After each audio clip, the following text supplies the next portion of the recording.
Hello from the Bookish Breakdown. I'm Lim. And I'm Abby. Our story today is pretty wild. It's hard to believe that it's really true. We're taking you all the way back to the 1860s to the American Civil War.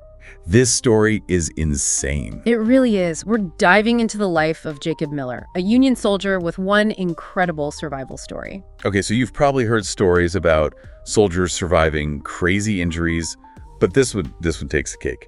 Jacob survived a gunshot wound right to the forehead. And I'm not talking about a graze here. This was a direct hit right between the eyes. It's almost hard to fathom, isn't it? And what makes it even more unbelievable is that this happened at the Battle of Chickamauga, the second bloodiest battle of the entire Civil War. Can you even imagine the chaos, the sheer brutality of that battlefield? It's mind-blowing. To really grasp this, let's set the scene for you. It's September 19, 1863. The Battle of Chickamauga is raging in northwest Georgia. Jacob Miller, a private in the Union Army, is right in the thick of it. He's positioned behind a breastwork, which is basically a hastily built fortification, when suddenly he's shot. A Confederate musket ball, packed with one round ball and 3 buckshots, slams right into his forehead between the eyes. the impact is devastating. He's knocked unconscious instantly, left for dead on that chaotic battlefield. His company is forced to retreat, leaving him behind, presumed dead in the hands of the enemy. It's a grim reality of war, right? This brutal battlefield triage where medics had to make split-second, impossible choices about who they could save. And for Jacob's comrades, there was just no way of knowing he was still alive. Now here's where it gets truly mind-blowing. Yeah. Jacob regains consciousness. He's alone, behind Confederate lines, severely wounded, and wait for He it. realizes his left eye is out of its socket. Yeah, you heard that right. His eye is literally out of its socket. Now, what would you do in that situation? Think about it. The pain, the fear, the sheer chaos around you. But Jacob, driven by some primal instinct to survive, does the unthinkable. He pushes his own eye back into its socket. I know, right? This is not for the faint of heart. He then bandages the wound as best he can with his bandana. I mean, the sheer grit and determination of this man, it's unbelievable. It really speaks to the incredible resilience of the human body when faced with a fight or flight situation. The adrenaline, the will to live, it can push us to do things we never thought possible. Absolutely. Yeah.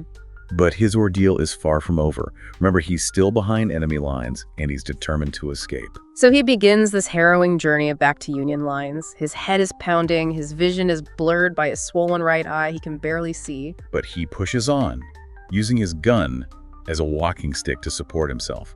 Can you imagine navigating that chaotic battlefield, dodging Confederate soldiers while practically blind? It sounds like something straight out of a movie. And what's even more remarkable is that throughout this entire ordeal, Jacob refuses to be captured. He's offered the chance to stay put, be treated as a prisoner of war, but he vehemently rejects that idea. His defiance is remarkable. Even after reaching Union lines and being deemed too wounded to be moved by doctors, he still manages to escape the field hospital. He's that determined to get to safety. His journey is a testament to the strength of the human will. But this begs the question, what fueled this incredible drive? Was it patriotism, fear, or simply an unyielding desire to survive? What do you think?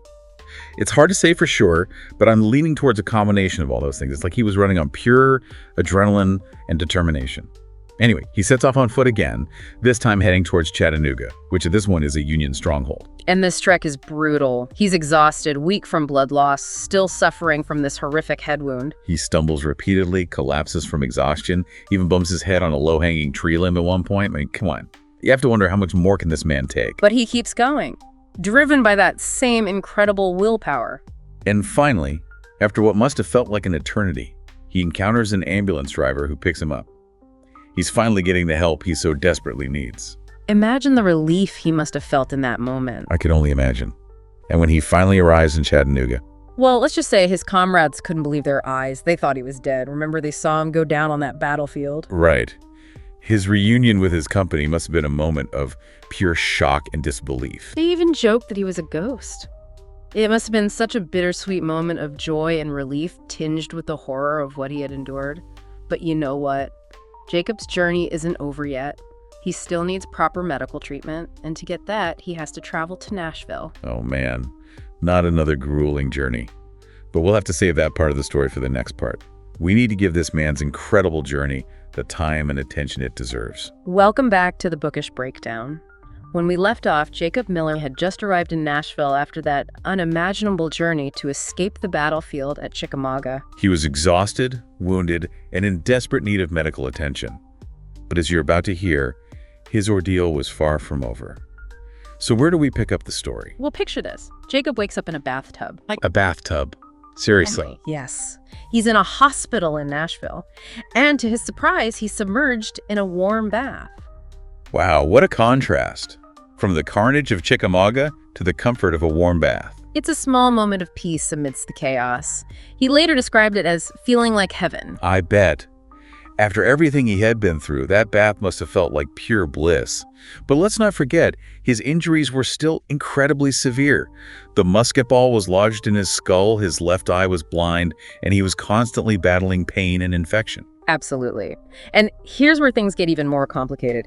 He's transferred to several different hospitals, Louisville, Kentucky, then New Albany, Indiana. At each one, he begs the surgeons to operate to remove the bullet, but they all refuse. Why would they refuse? It seems like removing the bullet would be the obvious course of action. It all boils down to the medical limitations of the time. Remember, this is the 1860s. Surgical procedures were nowhere near as advanced as they are today. Plus, the location of the wound right in the skull made it incredibly risky. They feared that operating could do more harm than good, potentially even killing him. That makes sense. But can you imagine the frustration? To be in constant pain with a bullet lodged in your skull, and to be told that surgery is too dangerous. It must have been agonizing. But Jacob, true to his nature, was nothing if not persistent. After 9 months of suffering, he finally convinces 2 doctors back in Logansport, Indiana, to operate. So did they manage to remove the bullet? Partially, they were able to extract a portion of the musket ball, but some fragments remained lodged in his skull. The bone had started to heal over the entry wound, making complete extraction impossible. So even after this surgery, he was still living with this horrific injury. Yes, and the consequences were long-lasting. The wound never fully healed. He suffered from chronic pain, recurring infections, and even episodes of delirium likely caused by pressure on his brain. That's just heartbreaking. And then to make matters even stranger, Years later, buckshot and lead fragments from the original wound would work their way out of his skin. you're kidding. It's like his body was slowly rejecting these foreign objects, even decades later. It is truly remarkable. Jacob's story really underscores the resilience of the human body, its ability to adapt and heal, even in the face of such trauma. Absolutely. So what happened to him after the war? Was he able to lead a somewhat normal life? Not exactly. His injuries prevented him from working. He suffered from constant pain, the loss of vision in his left eye. But he did receive a government pension, which provided some financial support. That's good to hear. He deserved every bit of that pension. But what about his mental and emotional state? How did he cope with the trauma of the war and his injuries? That's a great question, and one that's often overlooked in stories like this. We often focus on the physical wounds, but the psychological scars can be just as deep, if not deeper. Unfortunately, we don't have a lot of details about Jacob's inner life, his thoughts and feelings. That's a shame. I would love to know more about how he processed such a traumatic experience. Me too. But what we do know is that he went on to get married and have a son. He even attended veterans events where his fellow soldiers nicknamed him Center Shot. Center shot, because of the bullet wound in his forehead. Exactly. It's a grim reminder of the battle that nearly took his life, but it also seems to have become a badge of honor for him, a symbol of his incredible survival. A strange mix of tragedy and resilience, isn't it? His nickname, Center Shot, reflects a sort of dark humor. Do you think this was a coping mechanism for him, or a way to reclaim his experience? That's a fascinating observation. I think it could be both. Humor can be a powerful way to deal with trauma, to find light in the darkness. And by embracing the nickname, he may have been taking control of his narrative, turning something horrific into a source of pride. It really makes you think about the complexities of war and the lasting impact it has on individuals, both physically and emotionally. But we'll delve deeper into that in the final part of Jacob's story. Welcome back to the Bookish Breakdown. We're wrapping up our deep dive into the life of Jacob Miller, the Civil War soldier who survived a point-blank gunshot to the head. It's been quite a journey, hasn't it? From his escape from the battlefield to his grueling journey to Nashville and the years of suffering that followed. And through it all, he carried this incredibly visible reminder of his ordeal, the bullet wound in his forehead. He even earned the nickname Center Shot.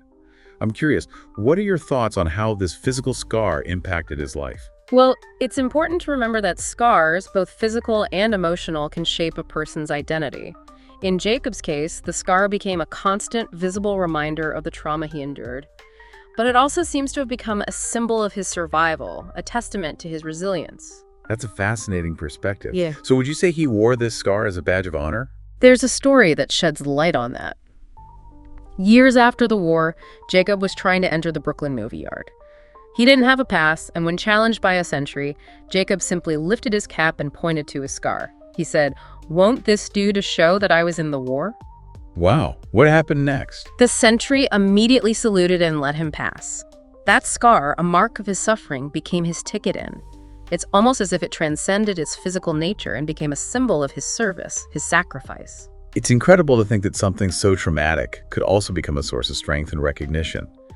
But it also begs the question, how did people react to this visible scar in everyday life? That's a great question. And unfortunately, we don't have a lot of specific details about how people responded to Jacob's scar on a daily basis.